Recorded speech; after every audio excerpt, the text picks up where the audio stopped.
মাজার শরীফ ভাঙি যার গই ইনি আর জেলে ভাড়া মল্লা ভাড়া আর গদ্দর ব্যাগি যার গই ভূমিদস্যু জলদস্যু এখন আমাদেরকে নতুন দস্যু সৃষ্টি হয়েছে বালুদস্যু। সব দপ্তর থেকে খবর নেবেন বালু খারা তুলতেছে, বালুর কারণেই তো আজকে আমাদের এই এলাকার সবকিছু হচ্ছে। আমার বউ ফলে গেলে একটা মানুষ হয়ে গেলে আর দেব আর চলাফেরা করতে পারেন আর দুয়ার বাড়িঘর হালা ফাল পাইবি। রাঙ্গুনিয়া উপজেলার চন্দ্রগুনা কদমতলী ইউনিয়নের বিভিন্ন জায়গাত কর্ণফুলী নদীর তীব্র ভাঙন দেখা দিয়ে ইউনিয়নের ৩ ও ৪ নম্বর ওয়ার্ডের অন্তর্ভুক্ত দেওয়ানজিহাট, জেলাফাড়া, ফকিরপাড়া ও কন্দাকার ফাড়াই কর্ণফুলী নদীর ভাঙনের কবলত পড়ছে সহস্রাধিক মানুষের ঘরবাড়ি ও ফসল জমিন।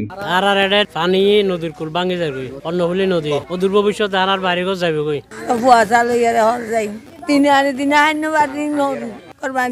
সম্ভব না ঘর বাড়ি লই যার হলে যাই বাড়ি ঘরের সমস্যা আর গরিব মানুষ আর তো বাইরে বিড়ে কিনি জায়গা কিনি তখন তো সম্ভব না বলতেছি একটু বলকটা হলে আমাদের খুব ভালো হয়। আমরা ছেলে মেয়ে নিয়ে কোথায় যাবো? নদী বাগানটা একটু রোধ করতে হবে, না হলে তো আমরা থাকতে পারবো না এখানে। এছাড়া 500 বছরের পুরনো অলিহা ফকিরের মাজার, ফকিরপাড়ার কবরস্থান, খন্দকারপাড়া জামিয়া মসজিদ ও জেলেপাড়ার শ্মশান ধীরে ধীরে নদীর বুকত তোলাই যারগই। এছাড়া ভাঙন ঝুঁকিতে আছে চন্দ্রগুনা আদর্শ বহুমুখী উচ্চ বিদ্যালয়, প্রাথমিক বিদ্যালয়, হাজী সমীউদ্দিন শাহ মাজার সহ গুরুত্বপূর্ণ স্থাপনা। শুক্রবার সকালে ভাঙন প্রতিরোধে দ্রুত ব্যবস্থা লেবেলে মানববন্ধন করছি নদীর পাড়ার বাসিন্দা কল।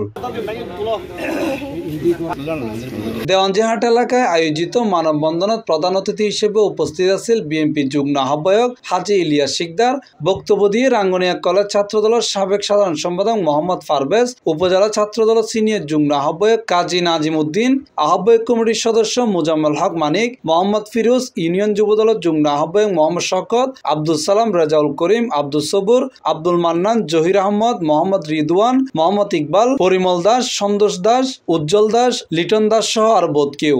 এই এলাকার সাধারণ মানুষগুলো যাতে রক্ষা পায়, আমাদের নেতা হুমায়ুন কাদের চৌধুরী আগামী এই জাতীয় নির্বাচনে যদি আপনাদের মেন্টর নিয়ে যদি আসতে পারে, আপনাদের পাশে দাঁড়াবে উনি। ওনার নির্দেশে আমি আসছি এখানে, কারণ শান্তিতে বসবাস করতে পারবে না। এই বালুর কারণে আজকে বাড়িঘর ভেঙে যাচ্ছে। এই বালুদস্যুর বিরুদ্ধে অতি সত্বর যদি ব্যবস্থা না নেওয়া হয় 11 নং চন্দ্রগুনা কদমতলী ইউনিয়নের বাসিন্দাদের যেই হুমকির সম্মুখীন হতে হচ্ছে সামনে। এখানে প্রায় 2000 লোকের বসবাস।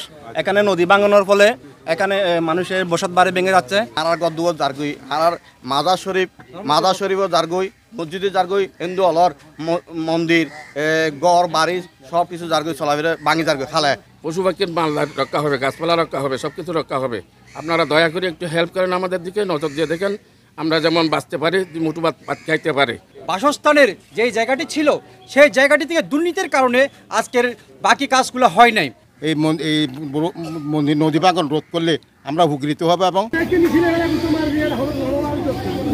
C+ TV Chittagong.